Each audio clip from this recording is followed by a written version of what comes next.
하나님 말씀 창세기 49장 1절에서 15절까지, 창세기 49장 1절에서 15절까지 같이 읽으시겠습니다. 야곱이 그 아들을 불러 이르되 너희는 모이라. 너희의 후일에 당할 일을 내가 너희에게 이르리라. 너희는 모여 들으라. 야곱의 아들들아, 너희 아비 이스라엘에게 들을지어다. 루벤아, 너는 내 장자요 나의 능력이요 나의 기력이 시작이라. 위강이 초등하고 권능이 탁월하다마는 물이 끓음 같았은즉 너는 탁월치 못하리니 내가 아비의 침상에 올라 더럽혔음이로다. 그가 내 침상을 올랐었도다. 시몬과 레위는 형제요 그들의 칼은 잔해하는 기계로다. 내 호나 그들의 모에 상관하지 말지어다. 내 영광아 그들의 집회에 참여하지 말지어다. 그들이 그 분노대로 사람을 죽이고 그 혈기대로 소의 발목 힘을 뚫을 끊었음이로다. 그 노염이 혹독하나 저주를 받을 것이요 분기가 맹렬하니 저주를 받을 것이라. 내가 그들의 야곱 중에서 나누며 이스라엘 중에서 흩으리로다. 유다야, 너는 내 형제의 찬송일지라. 내 손이 내 원수의 목을 잡을 것이요 내 아비의 아들들이 내 앞에 절하리로다. 유다는 사자 새끼로다. 내 아들아, 넌 움킨 것을 찢고 올라갔도다. 그의 엎드리시고 웅크린 수자가 같고 암사자 같으니 누가 그를 범할 수 있으랴. 홀이 유다를 떠나지 아니하며 치리자의 지팡이가 그 발사에서 떠나지 아니하시기를 실로가 오시기까지 미치리니 그에게 모든 백성이 복종하리로다. 그의 나귀를 포도나무에 매며 그 암나귀 새끼를 아름다운 포도나무에 맬 것이며 또 그 옷을 포도주에 빨며 그 옷 복장 포도주에 빨리로다. 그 눈은 포도주로 인하여 붉겠고 그 이는 우유로 인하여 희로다. 스불론은 해변에 거하리니 그곳은 뱀에는 해변이라. 그 지경이 시돈까지로다. 이사갈은 양의 우리 사이에 꿇어앉은 건장한 나귀로다. 그는 쉴 곳을 보고 좋게 여기며 토지를 보고 아름답게 여기고 어깨를 내려 짐을 메고 함께 앉아 아래서 섬기리로다. 아멘. 오늘은 레아가 낳은 6 아들을 축복하는 이스라엘입니다. 오늘은 말씀 한 절 한 절을 좀 이렇게 보셔야 될 것 같아요. 레아의 아들들을 축복하는 이스라엘. 6명의 레아가 6명의 아들을 낳았는데 첫째가 루벤이고 둘째가 시몬이고 셋째가 레위, 넷째가 유다, 5째가 이사갈, 그 다음에 6째가 스불론 이렇게 나옵니다. 근데 여기에 보면은 이사갈보다 스불론을 먼저 앞세웠습니다. 6번째 아들인데 이사갈보다 먼저 스불론을 축복한 것을 볼 수 있습니다. 참 이제 야곱이 에브라임과 므낫세를 축복하고 연이어서 자기 아들들을 전부 다 소집을 했습니다. 그리고는 축복하는 장면을 볼 수 있는 것인데 이게 야곱의 아들들에게만 축복한 것이 아니고 바로 지금 하나님의 백성들 자녀들에게 하나님이 축복하시는 것입니다. 축복도 있고 저주도 있습니다. 어떻게 아버지가 자녀를 저주를 하겠어요? 이것은 아버지가 축복하는 게 아니고 변화된 하나님의 말씀과 생명으로 변화된 이스라엘이 하나님 대신해서 대언을 하기 때문에 내 자녀라고 해서 내 자녀 저주받으면 안 돼. 축복받아야 돼. 인간적인 생각이 들어갈 수 없다라는 것입니다. 야곱이 그 자기 사랑하는 자식들에게 축복된 말씀을 못할 때 그 마음의 심정이 어땠겠어요? 인간의 심정으로 하고 싶겠죠. 그러나 하나님은 원치 않습니다. 아무리 내 자식이고 내가 사랑하는 자녀지만은 하나님의 저주하라고 하면 저주를 해야지 축복할 수 없습니다. 이 야곱이 이렇게 장성한 사람으로 변화된 것은 어떤 은사와 지혜 있는 게 아닙니다. 장성하다는 건 자랐다는 것이죠. 자랐다는 것은 은사가 자라는 게 아니고요. 예언이 자라는 게 아니고요. 지식이 자라는 게 아니에요. 자라는 건 생명이에요. 내 안에 생명이 있어야만 이 생명이 성숙하고 자라는 것입니다. 생명이 없으면 잘할 수 없습니다. 근데 야곱은 모든 그 어려운 그 고난을 통해서 자기 자신을 발견하고 하나님의 풍성한 삶을 살 수 있는 그 위치로 인도함을 받은 복을 받은 자입니다. 아브라함도 이삭도 이 야곱처럼 이렇게 풍성한 축복을 해준 사람이 없습니다. 이삭은 에서 야곱을 구별 못해가지고 축복을 잘못해가지고 자식끼리 얼마나 원수같이 살고 있었습니까? 아브라함은 이삭을 축복해주는데 육신적인 방법으로 해서 얼마나 지금까지 고통을 당하고 있습니까? 성숙되지 못한 신앙은 장성한 믿음의 분량이 되지 않으면 분별이 안 되는 거예요. 영적으로 분별이 안 되는 거예요. 여기 1절에 보면 야곱이 그 아들을 불러 이르러, 아들을 부르는 자는 누구냐면 내 육신적으로 낳은 아버지예요. 아버지가 자기 아들을 부른 거예요. 그래서 야곱이에요. 야곱이 야고브라고 해서 빼앗는 자, 탈취하는 자, 속이는 자, 거짓말장애, 이 뜻을 가지고 있어요. 그러니까 야곱이라는 것은, 야, 나는 이런 사람이야. 나는 거짓말하는 아비야. 나는 빼앗는 아비야. 나는 이런 야곱이야 라고 자식들에게 이야기하는 건 내 안에 있는 것이 네 안에 있다는 거예요. 어떤 부모가 자기의 그런 허물을 드러내고 말하는 부모가 어디 있겠습니까? 그러나 믿음의 사람은 자기 육신적인 사람을 온전히 볼 수 있는 사람이 믿음의 사람이에요. 자기를 온전히 볼 수 없으면 믿음의 사람이라고 말할 수 없습니다. 사도 바울이 말씀하신 것처럼 나는 죄인 중에 괴수라. 믿음의 사람은 자기 정체를 알아요. 나는 하나님을 대적했고 나는 하나님을 회방했고 핍박한 자야. 믿음의 사람은 자기 자신을 보게 됩니다. 그래서 내 안에 있는 것을 신뢰할 수가 없다는 것을 너무나 잘 알아요. 그래서 사도 바울은 나는 날마다 내 안에 나오는 것은 날마다 죽어야 되는 것을 알았어요. 내가 자랑할 것은 내가 죽은 다음에 그리스도 사는 것이 나의 자랑이다. 그리스도가 내 안에 사는 것이 자랑이다라고 믿음의 사람이 이렇게 고백을 하는 거예요. 야곱도 이 147살, 147세 이제 죽음을 앞에 두고 있는데 그동안 살아오면서 아버지를 속이고 형을 속이고 외삼촌 집에 가서 이런저런 고난을 받고 라반에게 죽을 상황에 가고 에서 형에게 죽을 뻔했는데 하나님이 살려주시고 엄청난 고난들을 통과하면서 자기 자신이 얼마나 미약한지를 보게 됐습니다. 내 안에는 의지할 게 아무것도 없구나. 순간순간 숨을 쉴 때마다 내 안에 나오는 것은 나를 힘들게 하는 것이고 나를 절망 가운데 두는 것이고 이런 것은 야곱은 철저하게 시험을 한 사람입니다. 그래서 야곱이 그 아들을 불러 이르되 너희는 모이라. 모이라는 건 명령이에요. 모이라. 소집하는 것. 그리고 모여서 후일에 당할 일을 내가 너희에게 말하겠다는 것입니다. 후일에 당할 일을 내가 말하겠다. 낳으신 나를 자식을 낳은 분은 야곱이고요. 지금 말씀하는 아버지는 야곱이 아니고 이스라엘이에요. 이스라엘은 하나님과 목숨 걸고 겨루어서 받은 이름이야. 그러니까 하나님이 주신 이름이 이스라엘이에요. 그래서 2절에 보니까 너희는 모여 들으라. 야곱의 아들들아. 너희 아비 이스라엘에게 들을지어다. 모여있는 너희는 야곱에서 났지만 거짓말장에서 났지만은 내가 하나님 말씀을 배워날 때는 난 야곱이 아니야. 이스라엘이야. 육신은 너무나 연약한 가운데서 정말 지탱하기 힘든 야곱이었지만은 축복할 때만큼은 여기서 하나님의 생명으로 풍성한 누림을 갖고 있었습니다. 루벤에게 이야기합니다. 루벤에게.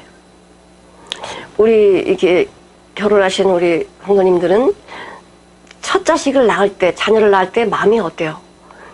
이건 기분이 좋다라고 말하기보다는 뭔가가 엄청난 것을 이루어낸 뭐라 그러나요? 마음의 뿌듯함. 그리고 말로 형용할 수 없는 기쁨. 내가 자녀를 낳았다. 그것도 옛날 같으면 첫 아들 나오면 엄청 가정에서는 완전 축제죠, 축제. 근데 야곱 같은 경우는 나이가 많았어요. 77세에서 결혼을 했어요. 그것도 부모랑 이렇게 정말 아름다운 거에 그런 환경에서 결혼한 게 아니고 종살이 하면서, 외삼촌 라반의 집에서 종살이 하면서 그 대가로 아내들을 얻었습니다. 그러니 종살이 하면서 아내를 얻은 이 야곱의 마음이 어땠겠어. 자식을 낳을 때 이거는 하늘을 얻은 것만큼 기뻤어요. 너무너무나 즐거웠어요. 그러니까 이 야곱이 이렇게 이야기해요. 루벤아, 너는 내 장자요. 내 혈통을 이어갈 장자라는 거예요. 나는 죽지 않았다라는 것입니다. 너는 나의 장자요. 나의 능력이요. 아무리 능력이 많아도요, 자식을 낳지 않으면 세상에서 힘을 잃어버린 걸 똑같습니다. 나의 능력이요. 너는 내 기력의 시작이고, 위강이 초등하고 권능이 탁월하다. 모든 걸 다 갖춘 게 루벤이에요. 루벤에게 갖춘 모든 것을 야곱은 다 보고 있었습니다. 너는 정말 탁월한 자야. 너는 유능한 자야. 이렇게 칭찬을 하는 거예요. 얼마나 좋은 아버지의 축복입니까? 그런데 이 장자의 자리를 빼앗기고 말죠. 그러니까 루벤이 이렇게 탁월하고 능력 있고 이렇지만은 뭐가 이 속에서 물이 끓어요. 뭐가? 정력이, 음욕이. 그래가지고 어떻게 하냐면 그 야곱의 아내가 4명인데 라헬의 종 비라를 건드리잖아요. 그래가지고 그 서모를 건든 것은 바로 아버지를 무시하는 행위고 아버지를 대적하는 행위고 폐륜화예요. 어떻게 감히 아버지의 부인을 건들 수가 있어요. 이렇게 하면 죽여야 돼요. 그래서 이 장자, 빼콜이라는 이 장자는 3가지의 축복을 받게 돼 있어요. 정신적으로, 사회적으로 훌륭한 자리를 부여받아요. 그 다음에 아버지가 가지고 있는 재산 2배를 받습니다. 그리고 아버지를 대리하는 거예요. 아버지와 같은 자야. 이런 장자의 이런 축복을 내 육신 안에 있는 정력으로, 음욕으로 말미암아 박탈당해요.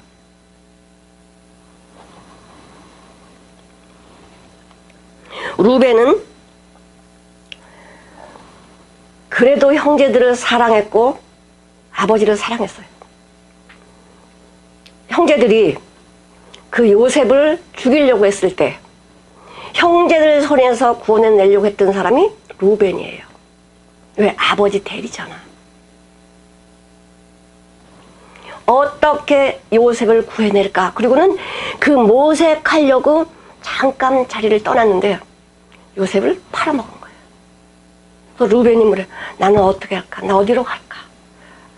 이렇게 하면서 루벤이 통곡을 합니다. 또 베냐민을 데려오라고 했을 때 루벤이 아버지, 내가 베냐민을 데려오지 않으면 내 2 아들을 죽이십시오. 이렇게 말했던 자도 루벤이에요.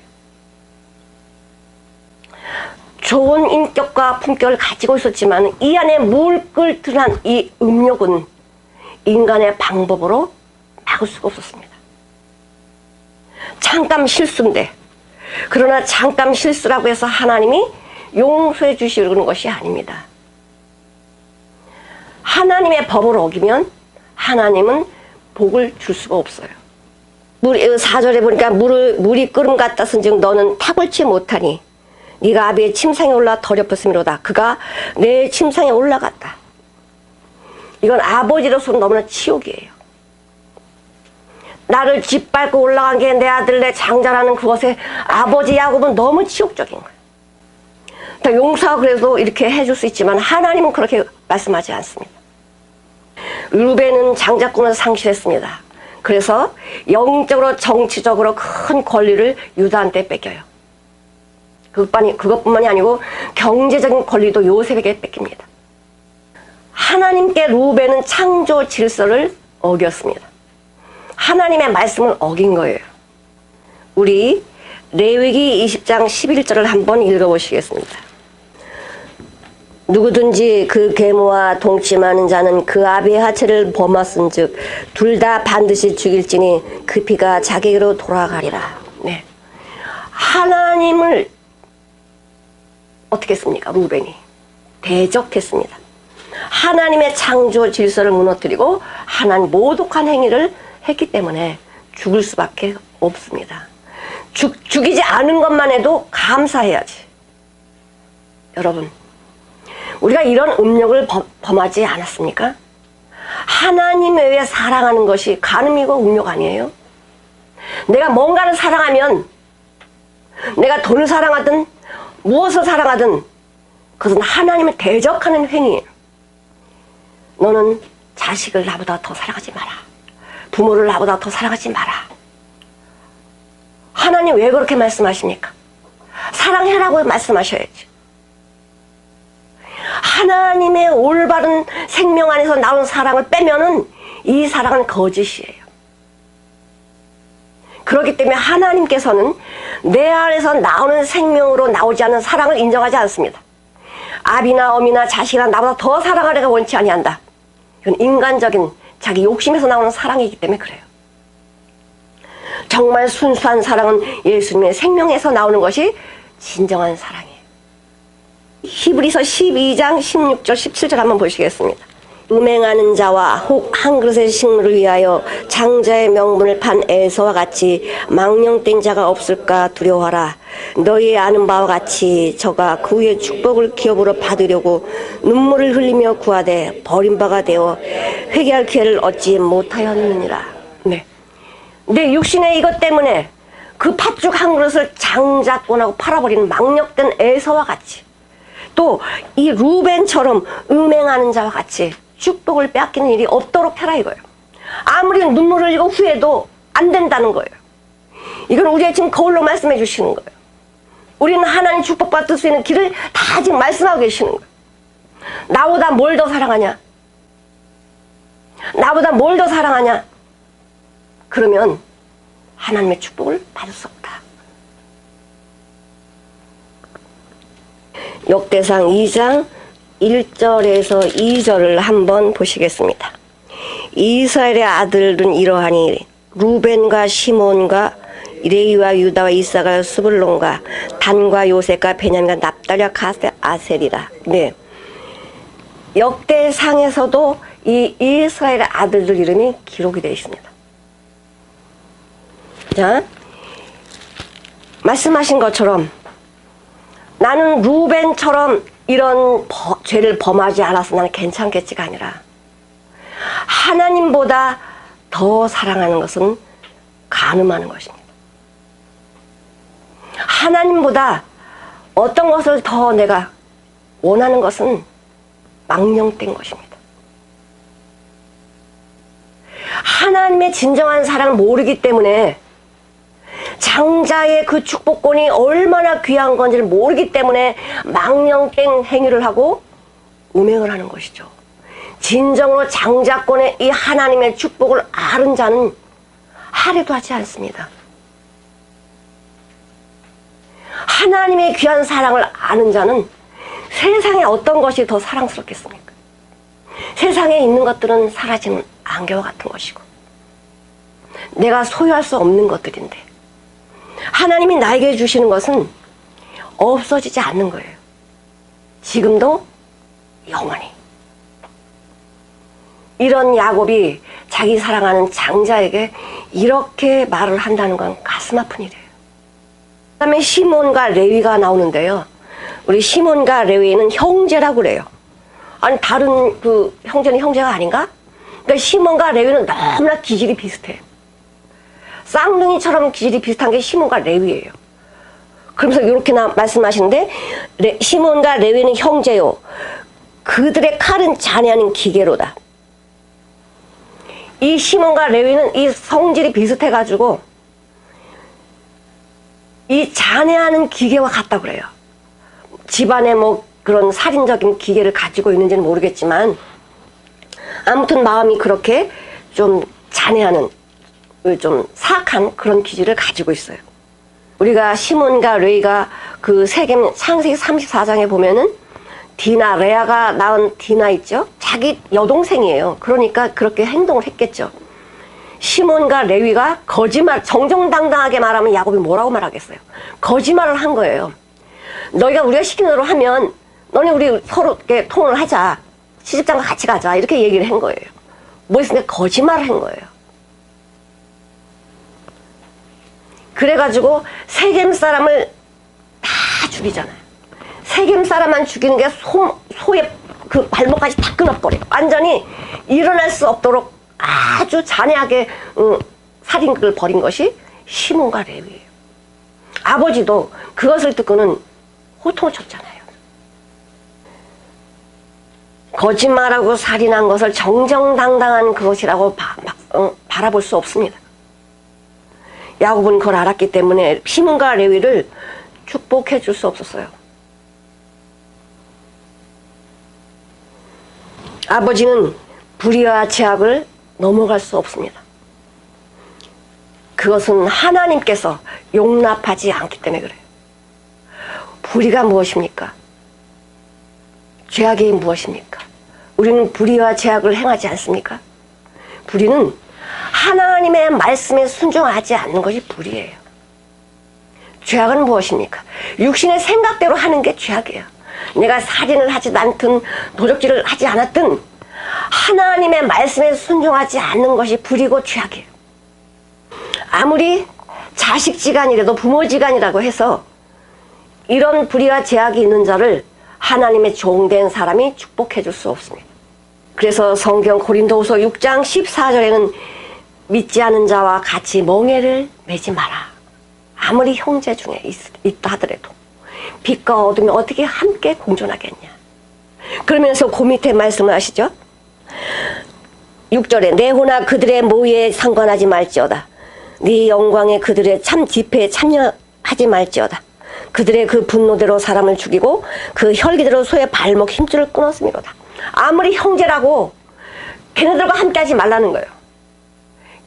걔네들과 함께하는 영광에 같이 가지 말라는 거예요.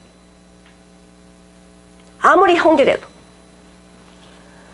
단호하게 야곱은 시몬과 레위에게 이렇게 말했습니다. 이건 축복이라고 볼 수가 없죠. 어떤 면에서는 저주예요. 이 시몬 이 축복은요, 모세는 시몬을 축복하지 않습니다. 빼요. 그걸 어떻게 하냐면은 이 야곱이 이스라엘이 시몬 자기 아들을 이렇게 말씀할 때에 자식이 번성하는 게 축복이거든요. 근데 유단이 인구조사 할 때 76,500명이었어요. 유다 모세가 이제 인구조사를 할 때요. 그런데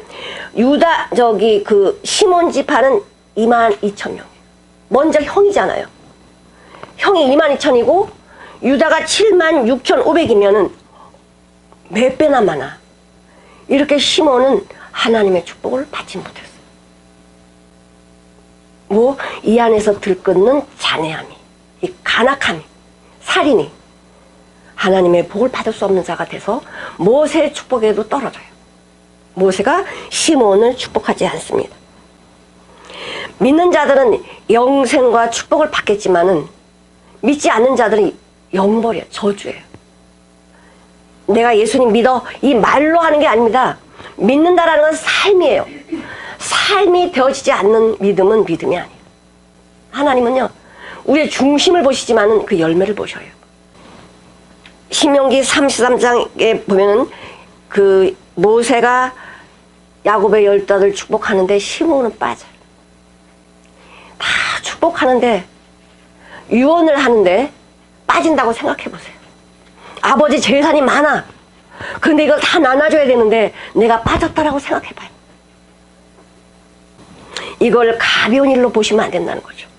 지금도 우리에게 말씀하시는 거예요. 하나님의 말씀을 믿는 자들, 하나님의 말씀으로 사는 자들은 유다가 받은 축복 받는 거예요. 하나님의 놀라운 축복으로 우리에게 내려주시는 것입니다. 그래서 시몬은요, 이 땅을 분배를 받을 때도 이 시몬의 땅은 이거 우리 땅이야 이렇게 말할 땅이 없었어요. 유다 땅에 더부살이로 사는 거야.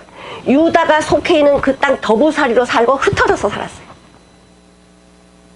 내가 거처할 영토가 땅이 없는 거예요. 근데 레위는 어떻습니까? 레위도 똑같이 시몬하고 똑같이 살인을 했잖아요. 레위도 흩어지는 삶이야. 레위 땅은요, 여기 이거 레위 땅이야 하고 이렇게 고정되어 있지 않았습니다. 근데 레위는 어떤 자이냐면 자기 안에 있는 이 살인적인 잔해함을 어떻게 썼느냐, 하나님의 일에 썼다는 거예요. 하나님의 일에. 자, 우리 여기 한번 보시겠습니다. 민수기 35장 2절 보시겠습니다. 이스라엘 자손에게 명하여 그들의 얻을 기업에서 레위인에게 거할 성읍들을 주게 하고 너희는 또 그 성읍 사면에 들을 레위인에게 주어서. 레위인은 이렇게 어느 땅을 기업으로 준 것이 아니고 레위인은 48개 성읍을 얻게 돼요. 그러니까 더 많이 얻어요. 48개 성읍을 얻게 되는데 6개 성읍은 도피성이야. 이 요단강을 중심으로 동쪽에 3개, 서쪽에 3개 도피성을 만들어놔요. 이게 하나님의 축복이에요. 레위는 왜 이렇게 하나님께 은혜를 받았느냐? 우리 출애굽기 32장 보시겠습니다. 출애굽기 32장 29절을 한번 읽어보시겠습니다. 모세가 이르되 각 사람이 그 아들과 그 형제를 쳤으니 오늘날 여호와께 헌신하게 되었느니라. 그가 오늘날 너에게 복을 내리시리라. 네, 모세가 신의 산에, 호렙산에, 하나님의 산에 십계명을 받아 들고 내려오고 있는데 이스라엘 백성들이 어떻게 하고 있어요? 금송아지 만들어서 이게 우리를 인도하는 하나님이다라고 거기서 예배하고 막 춤추고 있었잖아요. 그래서 이 모세가 그래요. 저 하나님을 대적한 자를 칠 자가 누구냐? 아무도 안 하는 거예요. 아, 시몬 그렇게 살인을 잘하면서 안 하는 거예요. 근데 레위가 여기 앞장서요. 예수 그리스도의 사람은 정과 욕심은 십자가에 못 박았느니라. 어떻게 내 형제인데 아무리 잘못했어도 어떻게 죽일 수 있어? 못 죽여. 전부 이런 생각을 가지고 있는 거예요. 근데 레위는 하나님의 모세의 말씀, 모세가 말한 것에 대해서 선의의 여기에 분노, 선의의 마음이 나오기 시작한 거예요. 그래서 어떻게 하냐면 레위 자손이 모세의 말대로 행하며 이날의 백성 중 3,000명가량을 죽였다. 예수 그리스도의 사람은 육신적인 정과 욕심에 십자가에 못 박았기 때문에 아, 내 형제니까 내가 사랑하는 자니까 못 죽여 이런 것이 아니라 하나님의 말씀에 순종해서 3,000명을 그날에 죽여요. 그래서 레위가 제사장 직분을 감당하게 되는 거예요. 그래가지고 그 형제들이 가지고 있는 성읍 중에 전부 레위를 위해서 다 빼줘요. 그래서 레위는 흩어져 살아요. 흩어져 산다는 얼마나 감사합니까? 제사장이잖아요. 하나님의 말씀을 들을 수 있는 여기 제사장도 있고 여기도 있고 레위 지파들이 흩어져 살으니까 하나님 말씀이 다 골고루 분포되어 있는 거예요. 그리고 어떻게 하느냐? 도피성을 3개, 동편에 3개, 서편에 3개를 만들어놔. 이게 하나님의 은혜예요. 무슨 잘못을 했어도 그 도피성으로 도망가면 죽일 수가 없습니다. 제단불을 잡으면 못 죽이는 거예요. 그 다윗이 자기 아들 압살롬이 반란을 일으켜가지고 맨발로 도망가. 다윗왕이. 이거 왜 그래요? 다윗이 밧세바를 범하고 하나님이 이렇게 힘들게 정말 이 고난 가운데 두셨습니다. 압살롬이 아버지를 반역해서 아버지를 죽이고 아버지의 그 함께한 장군들을 죽이려고 쫓아오니까 너무 급해가지고 맨발로 도망가는 거예요. 맨발로 도망갈 때에 그 시므이라는 그 자가 있습니다. 시므이라는 자가 어떻게 하냐면 막 그 시므이가 누구냐면 사울왕의 친족이에요. 그러니까 사울왕이 왕자를 뺏겼잖아. 그래 여기서 뭐가 있어요? 왕자리를 내가 지키고 있었더라면 우리 가족이 참 행복하게 살 수 있는 것인데, 응? 저 다윗 때문에 우리가 지금 이렇게 쫓겨나가고 이렇게 살고 있어. 이런 분노가 가득한 거예요. 그래가지고 그 시므이가 다윗이 도망갈 때 저주를 해요. 사무엘하 16장 6절 7절을 한번 보시겠습니다. 같이 한번 읽어보실게요. 또 다윗과 다윗 왕의 모든 신복을 향하여 돌을 던지니 그때 모든 백성과 용사들은 다 왕의 차후에 있었더라. 시므이가 저주하는 가운데 이와 같이 말하니라. 피를 흘린 자요 비루한 자요 가거라. 네, 지금 이 시므이가 다윗 왕이 지금 위급에 있을 때 나와서 막 이 돌을 던지면서 저주하는 거예요. 피를 흘린 자요 가거라. 이게 뭐 죽으라는 거죠. 이게 저주라니까 거기 다윗과 함께 했던 장군들이 왕이시 저놈을 죽일까요? 이렇게 얘기하니까 다윗이 뭐라 그러냐면 10절 같이 한번 읽어보시겠습니다. 왕이 가로되 수르의 아들들아 내가 너희와 무슨 상관이 있느냐. 저가 저주하는 것은 여호와께서 저에게 다윗을 저주하라 하심이니 내가 어찌 그리하였느냐 할 자가 누구겠냐고. 네, 내 아들도 내 생명을 해하려고 하는데 그 밑에 보면 하물며 이 베냐민 사람이냐 하나님께서 저에게 명하신 것이니 저로 나를 저주하게 했다라고 하면서 죽이지 말라라고 그래요. 이것을 다윗 왕이 죽을 때 솔로몬에게 이야기해요. 너는 시므이를 가만히 두지 마라. 왜? 그런 성격을 가지고 있는 자는 또 그럴 거니까. 36절에서 38절까지 같이 한번 읽어보실게요. 왕이 보내어 시므이를 불러서 이르되 너는 예루살렘에서 너를 위하여 집을 짓고 거기서 살고 어디든지 나가지 말라. 너는 분명히 알라. 네가 나가서 기드론 시내를 건너는 날에는 정령 죽임을 당하리니 네 피가 네 머리로 돌아가리라. 시므이가 왕께 대답하되 이 말씀이 좋사오니 내 주 왕의 말씀대로 종이 그리하겠나이다 하고 이에 날이 오래도록 예루살렘에 머무니라. 그러니까 이 솔로몬이 시므이한테 살 길을 준 거예요. 너는 여기서 집을 짓고 여기 살아. 기드론 시내를 건너 나가서 발견되면 넌 죽어. 그러니까 시므이가 뭐래? 아, 왕이시여 감사합니다. 내가 그렇게 하겠습니다. 그렇게 했어요. 자, 그런데 그 39절부터 한번 읽어보시겠습니다. 도망하여 간지라. 혹이 시므이에게 고여 이르되 당신의 종이 가드에 있나이다. 시므이가 그 종을 찾으려고 일어나 그 나귀 안장을 지우고 가드로 가서 아기스에게 나아가 그 종을 가드에서 데려왔더니 시므이가 예루살렘에서부터 가드에 갔다가 돌아온 일을 혹이 솔로몬에게 고한지라. 왕이 사람을 보내어 시므이를 불러 이르되 내가 너로 여호와를 가리켜 맹세하고 경계하여 이르기를 너는 분명히 알라. 네가 밖으로 나가서 어디든지 가는 날에는 죽임을 당하리라 하지 아니하였느냐. 너도 내게 말하기를 내가 들은 말씀이 좋으니다 하였거늘 네가 어찌하여 여호와를 가리켜 한 맹세와 내가 내게 이른 명령을 지키지 아니하였느냐. 왕이 또 시므이에게 이르되 네가 무릇 네 마음에 아는 모든 악 곧 내 부친에게 행한 바를 네가 스스로 아나니 여호와께서 내 악을 내 머리로 돌려보내시리라. 그러나 솔로몬의 왕은 복을 받고 다윗의 위는 영원히 여호와 앞에서 견고히 서리라고 여호야다의 아들 분야야가 명하며 저가 나가서 시므이를 쳐서 죽게 한지라. 이에 나라가 솔로몬의 손에 견고하여지니라. 네, 종이 도망갔다고 고해주니까 그 종을 잡으러 간 거예요. 아니 이 명령이 얼마나 자기의 이 복음인데 이걸 안 듣고 나가서 뭐합니까? 이거 욕심이잖아. 내 종이 내 재산인데 이 재산이 손에 나니까 가가지고 종을 데려와요. 이 소식을 솔로몬에게 듣잖아. 어떻게 하나님하고 맹세하고 나하고 약속을 했는데 너도 좋게 여겼거든. 어떻게 이런 죄를 범하냐. 그냥 죽입니다. 이 도피성이라는 것은 저 구석에 있는 게 아니에요. 왜 동편의 세계 서편의 세계냐. 나를 죽이려고 하는 쫓아오면 빨리 도피성 들어가면 나를 못 죽이는 거야. 이게 하나님의 약속 법이에요. 우리의 도피성은 어디 있습니까? 예수 그리스도가 우리의 도피성이에요. 우린 죄로 인해서 죽을 수밖에 없는 자예요. 시므이와 같은 자란 말이에요.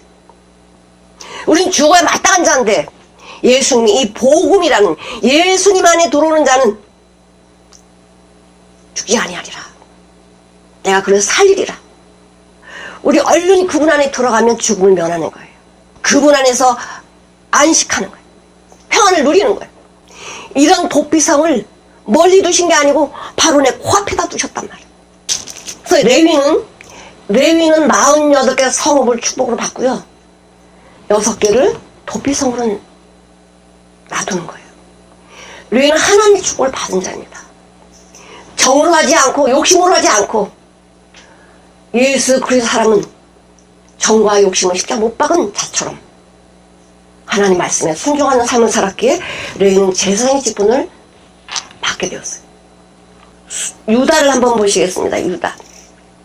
유다는 어떻게 복을 받았냐면은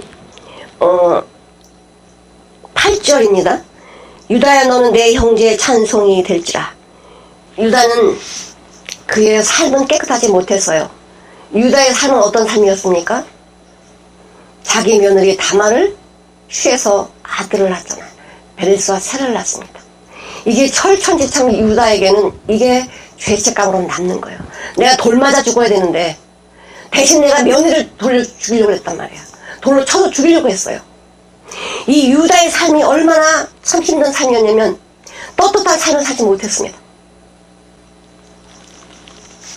근데 유다는 참 형제를 사랑한 사람이었습니다. 어려움이 있을 때 요셉이 형제들 죽이려고 구덩이에 던질 때에 유다는 형제들을 설득해서 야 우리가 형제를 죽이는 것이 이건 마땅한 게 아니다. 우리 그냥 팔자.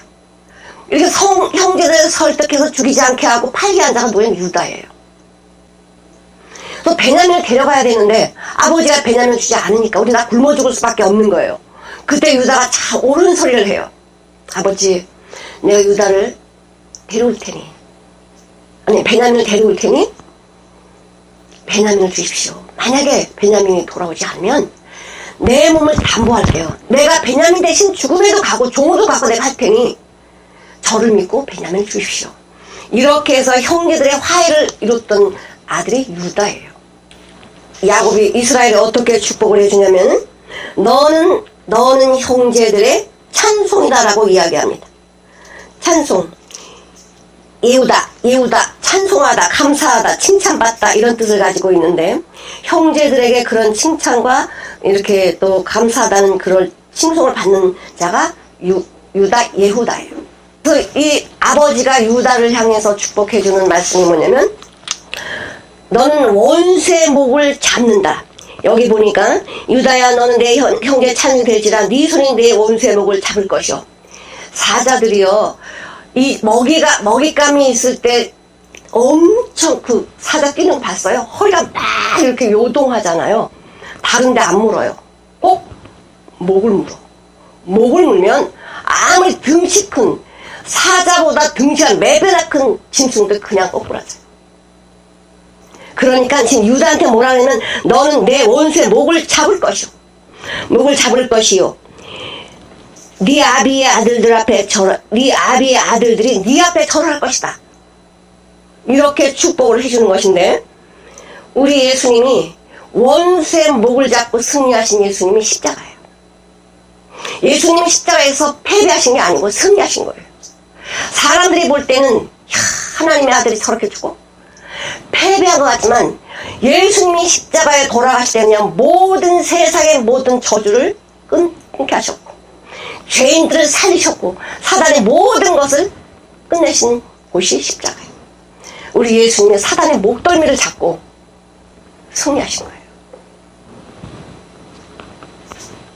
그리고 우리 예수님은 하늘과 땅의 모든 권세를 가지고 온 세상을 통치하시는 나의 아버지십니다.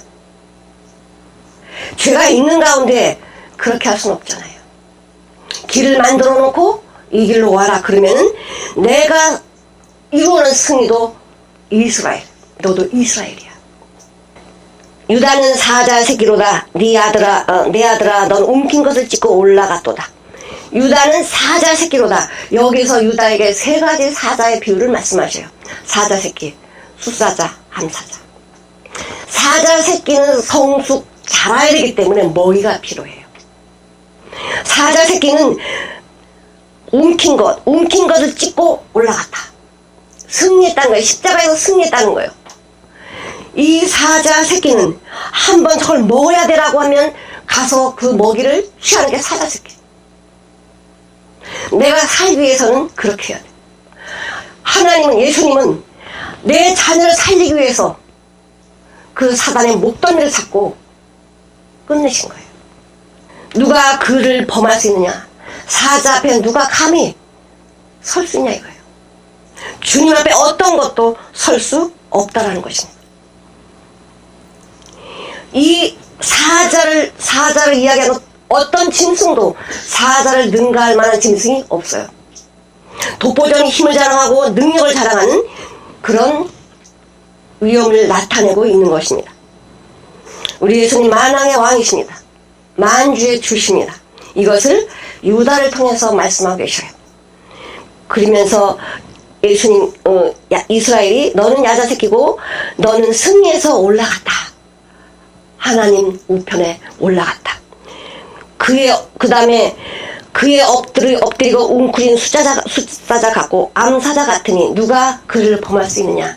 여기 보니까 새끼 사자는 움켜서요. 찢었어요. 그리고 올라갔어요. 승리했어요. 숫사자는 뭐냐면 엎드려서 움킨 숫사자 같고 엎드려서 움켰다는 걸 쉬는 거예요. 안식하냐 평안히 거하시는 거예요. 모든 일을 다 마치시고 다 끝내시고 숫사자처럼 쉬시는 거예요. 그리고 암사자 같다라고 얘기한 암사자는 이 새끼 사자를 많이 낳게 하는 거죠. 바로 예수님은 하나님의 백성들을 번성케 하는 거예요. 번창케 하는 거예요. 창대케 하는 거예요. 그런 막강한 능력을 가지고 계신 분이 우리 예수님이셔요. 우리는 뭐와 같아야 돼요? 사자 새끼와 같아야 돼요. 예수님이 내 안에 계시면 우리는 먹을 것이 있으면 놓치지 않고 그것을 탈취해서 내 것으로 삼아야 돼요. 사단의 목을 끊고 내 육신 안에 있는 이 정과 욕심을 다 끊어버리고 오직 예수 그리스도로 인해서 우리는 장성해야 돼요. 또 뭐라고 말씀? 홀이 유다를 떠나지 아니하고 7일자의 지팡이가 그 발사에 떠나지 아니하시기를 실로가 오시기까지 미치리니 그에게 모든 백성이 복종하리라. 홀은 왕이 가지고 있는 지팡이입니다. 왕의 능력을 상징하는 지팡이, 권세를 상징하는 지팡이입니다. 그 발 사이에 이렇게 말씀하시죠. 그 지팡이가 그 발 사이에 떠나지 아니하시기를. 발 사이에 떠나지 아니한다. 뭐가? 홀이. 이게 무슨 뜻이냐면 남자의 생식기를, 발 사이는 남자의 생식기를 말하는 거예요. 그러니까 유다의 후손이 왕이라는 거예요. 유다의 후손이 왕인데요. 실로 평강의 왕이 올 때까지 그 왕의 위치는 유다를 통해서 이루어진다라고 지금 축복하고 있습니다. 우리 예수님이 만왕의 왕으로 오셔서 평강의 왕으로 오셔서 모두 통치하시고 우리를 지키시고 계십니다.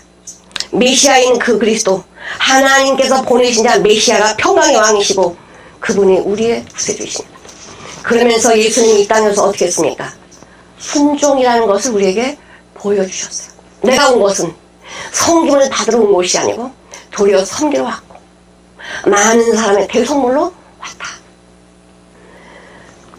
참된 교회는 사자의 나라예요. 성도들은 사자 새끼들이에요. 여기서 만약에 심의처럼 나간다고 하면은 그들은 하나님께서 끊어진 자예요.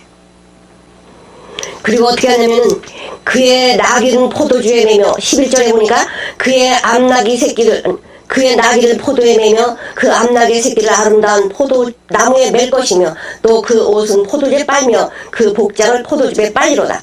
그의 나귀는 포도나무에 매며 나귀는 우리 예수님이 예루살렘에 입성하실 때 뭐 타고 뭘 타고 갔죠? 나귀. 나귀는 평강을 이야기합니다. 평강을 이야기해요. 평화의 왕. 근데 이 나귀 새끼는 어디에 맺어요? 포도나무에 맺다는 거예요.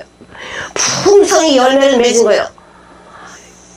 내가 온 것은 양으로 생명을 얻게 할 뿐만이 아니라 더 풍성하게 하시려고 이 땅에 예수님이 오셨는데 포도나무에 매달려 풍성한 삶을 우리에게 주셨다는 거예요.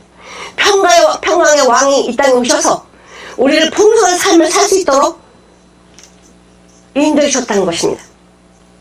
나귀는 타고 다니기도 하고 돈 있는 사람이 타고 다니기도 하고 이제 그렇고 말은 이제 전쟁을 이제 하게 될 때 말을 사용하지만 나귀는 예루살렘에 입성한 예수님을 태우고 갔고요. 이 나귀는 포도나무에 매서 어떻게 하냐면 이 포도나무에 있는 그 포도주가 얼마나 이 포도가 많은지 즙이 넘치는 거예요. 이거 이상 행복한 게 어디 있어요? 즙이 넘쳐가지고 이 옷이 포도나무에 빨아진 것처럼 된 거예요.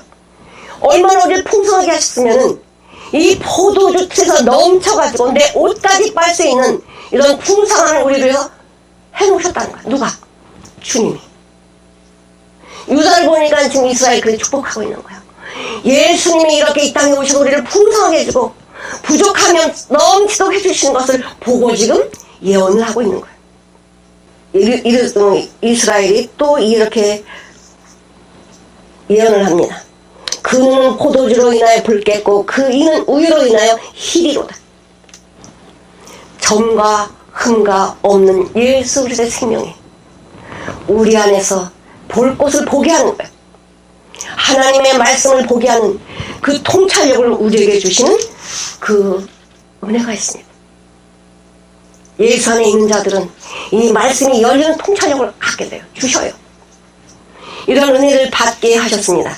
유다뿐만이 아니고 유다에 속한 우리들, 예수 안에 속한 우리들이 그런 은혜를 받게 되는 것입니다. 13절 수불론에 대해서 나오는데요. 수불론은 6째 아들이지만 5번째로 나와요. 스불론은 야곱의 10번째 아들이에요. 이렇게 나이 순으로 보면 10번째 아들이고 레아에게는 6번째 아들이고 축복할 때는 5번째로 지금 축복을 하고 계십니다. 이 스불론은 어디에 지역에 있냐면 갈릴리와 지중해 사이에 땅을 줬어요. 근데 어떻게 이 스불론이 해변에 거하리니 그래. 해변에 거하리니. 그곳에 뱀에는 해변이라 그 지경이 시돈까지로다. 시돈은 우상의 도시잖아요. 근데 이 스불론이 갈릴리 지중해 가운데 있는데 해변에 매는 배래요. 해변에 매는 배는 부요하다는 거야. 풍성하다는 거야. 하나님이 스불론에게 풍성한 은혜를 주셨습니다. 해변에 매는 배라고 말씀하셔요. 이 스불론을 통해서 하나님 복음이 전파되는 거예요. 이 배를 타고 나가는 거예요. 예수님의 사도들, 예수님의 제자들이 어디서 많이 나왔습니까? 갈릴리. 이 스불론에서 많이 나온 거예요. 이 예수님의 제자들, 사도들은 복음을 들고 나가는 거예요. 마태복음 4장 한번 보시겠습니다. 15, 16절. 스불론 땅과 납달리 땅과 요단강 저편 해변의 길과 이방인의 갈릴리여 흑암에 앉은 백성이 큰 빛을 보았고 사명의 땅과 그늘에 앉은 자들에게 빛이 비추었도다 하였느니라. 이 스불론에 거하던 예수님의 제자들 12사도들이 복음을 들고 빛을 들고 나가는 거예요. 이렇게 신약에서 말씀하고 계셔요. 어떻게 야곱이 이것을 다 보고 예언을 합니까? 하나님으로 충만한 야곱은 그걸 다 보고 있는 거예요. 하나님이 야곱을 통해서 축복하는 거예요. 하나님이 야곱을 통해서 이스라엘 통해서 계시록까지 지금 말씀하고 계시는 거예요. 그러니 성령이 함께한 자는 구약에 어디서 말씀하시든 신약에 어디서 말씀하시든 동일할 수밖에 없습니다. 하나님의 말씀을 기록한 저자들의 한 40여 명이 똑같이 성령으로 말씀하시는데 어떤 거 하나 틀린 거 하나도 없어요. 똑같이 말씀하시는 거예요. 모두 예수 그리스도를 구원자 메시아로 말하고 있어요. 성령이 가르쳐주지 않으면, 말씀해 주지 아니하면 알 수 없는 것입니다. 성령의 사람들은 똑같은 말씀을 하는 거예요. 이 스불론은 이 바다와 물하고는 상관이 없어요. 근데 어떻게 해변에 매는 배처럼 이렇게 말씀하셨느냐? 이 스불론은 해상무역으로 유명한 그런 지역인데, 그 무역으로 돈을 버는 거예요. 스불론이. 그러니까 바다랑 가까운 거죠. 그래서 그 시돈에 이방신들이 있는 거기까지 이 스불론은 부요함을 누리고 있었습니다. 하나님께서 야곱을 이스라엘 통해서 우리에게 축복의 길을 말씀하고 계시는 거예요. 이제 이사갈을 좀 보시겠습니다. 이사갈은 어떠냐면, 이사갈은 같이 한번 읽어볼게요. 이사갈은 양의 우리 사이에 꿇어 앉은 건장한 나귀로다. 그는 쉴 곳을 보고 좋게 여기며 토지를 보고 아름답게 여기고 어깨를 내려 짐을 메고 앞지 아래서 섬기리로다. 네, 이사갈은 별 큰 말씀은 없는데 양의 우리 사이에 꿇어 앉은 건장한 나귀래요. 양의 우리 사이에 꿇어 앉은 건장한 나귀. 건장한 나귀라는 것은 힘이 있다는 거예요. 일할 힘이 있다는 거예요. 탕자의 비유 보면은 그 마다들이 돌아오는데 막 풍요 소리가 들리니까 종한테 물어봐요. 야, 이게 뭔 소리냐? 그랬더니 종이 뭐라 그러면 당신의 동생이 건강한 몸으로 돌아와서 아버지가 좋아서 잔치하는 거예요. 종들의 관점은 뭡니까? 건강한 몸이야. 건강한 몸이 없으면 종은 종의 자리를 잃어버리는 거예요. 이사갈은 건강한 낙이래 이거예요. 건강 뭐 하려고 건강을 허락해 줬습니까? 일하라고. 등에 짐을 잔뜩 메고 일하라고 건강한 몸을 주신 거예요. 그래서 어떡합니까? 이사갈은요, 순종이야. 종의 삶을 말씀하고 있습니다. 우리 예수님 이 땅에 오셔서 무엇으로 사셨어요? 종으로 사셨어요. 그는 하나님 본체시지만은 하나님의 동등됨을 여기지 아니하고 종의 형체를 가지고 이 땅에 오셨어. 우리 모든 무거운 짐을 지시고 십자가에 가시는 거예요. 십자가에서 내려놓으시는 거예요. 그 우리의 죄짐을 다 어깨에 메시고, 그 죄짐이 얼마나 무거웠으면 피를 흘리고 뼈가 보이고 고통 가운데서 이 죄짐을 지고 가서 십자가에서 다 풀어놓습니다. 그리고는 우리에게 죄에서 해방의 영광을 허락하신 거예요. 우리 예수님은 이사갈과 같이 모든 등에 짐을 메시고 가시는 종이었습니다. 이사갈은 까렘이라는 뜻을 가지고 있는데, 이는 뼈가 튼튼하다는 소리예요. 얼마나 튼튼하면 건장하다는 거죠. 뭐든지 다 멜 수 있다는 거예요. 매가지고 어떻게 해요? 그 짐을 다 내리고는 어떻게 해요? 쉬는 거예요. 뭐하면? 그는 쉴 곳을 보고 좋게 여기며, 우리 주님이 쉴 곳이 어디 있습니까? 모든 일 다 이루시고 쉬시는 거예요. 죄악의 모든 것을 다 이루시고 사망의 권세를 이루시고 쉬시는 거예요. 쉬는 것을 좋게 여기고 토지를 보고 아름답게 여기고 어깨를 내려 짐을 메고 앞지 아래서 섬기리로다. 우리 예수님께서는 우리의 모든 무거운 죄짐을 당신이 지고 가셨습니다. 이사갈은 지내면서도 형제의 노예로 살았습니다. 왕상 9장 21절, 왕상 4장 9절 이렇게 보면 이사갈은 형제들의 노예처럼 섬기고 살았어요. 우리 예수님은 우리에게 말씀하십니다. 너희도 나처럼 섬겨라. 잠언 21장 1절에 보니까 왕의 마음이 여호와의 손에 있음이 마치 보혜의 물과 같아서 원하는 대로 가는 거예요. 하나님이 통치하시는 거예요. 하나님이 정하시는 거예요. 인생길을. 내가 이렇게 살아야지가 아니야. 왕의 모든 것도 하나님이 정하시는데 하물며 우리는 하나님께서 우리에게 정하시고 인도하시는 거예요. 죄로 인해 빼앗긴 모든 것을 하나님은 우리를 회복해 주셨습니다. 아담 하와도 하나님의 말씀을 불순종해서 빼앗겼죠. 사사 삼손도 하나님의 말씀 불순종해서 육신의 정욕대로 살다가 눈 뽑혔죠. 솔로몬도 하나님의 말씀을 떠나서 다윗이 밧세바를 범함으로 하나님의 큰 어려움을 당하게 됐습니다. 솔로몬도 마찬가지. 하나님의 말씀에 떠나면 육신은 망하게 돼 있어요. 그러나 하나님 말씀에 순종하면 유다의 후손처럼 복을 받는 자리에 가게 되는 것입니다. 우리는 어떤 자입니까? 베드로전서 2장 9절 너희는 택하신 족속이 왕같은 제사장들이요 거룩한 나라요. 우리에게 유다 같은 그런 모든 특별한 권세를 주셨습니다. 어디에서? 예수 안에서. 예수 안에서 이 복을 누리는 거예요. 사랑하는 성도 여러분, 이 레위의 여섯 아들의 축복과 저주를 보면서 기질대로 하나님이 쓰셔요. 기질대로. 레위의 잔인한 칼이었지만 그것을 하나님께 쓰였더니 제사장 직분을 받고요. 유다 그 어려움 가운데 형제를 사랑하는 마음을 가졌더니 그 유다를 통해서 예수님이 탄생하는 귀한 복을 받고요. 스불론과 이사갈처럼 하나님 말씀에 순종해 살았더니 복을 누리며 종으로 사는 것 같지만 종이 아닙니다.